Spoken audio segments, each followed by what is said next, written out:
How to use ChatGPT on your Android device. Hi everyone, welcome to this tutorial where we will guide you on how to use ChatGPT on Android device. Here is a step-by-step guide.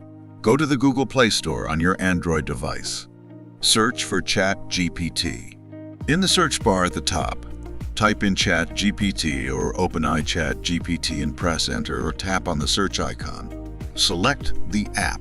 Look for the official app by OpenAI. It should have the OpenAI logo and the name ChatGPT. Install the app. Tap on the app to open its details page. Then, tap on the Install button. Wait for download and installation. The app will now download and install on your device. Once it's finished, you can open it and start using ChatGPT.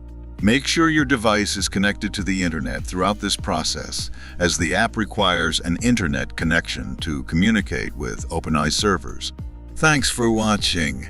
If you enjoyed this video, please give it a thumbs up, subscribe for more content, and hit the bell icon to get notified whenever I upload. See you in the next one.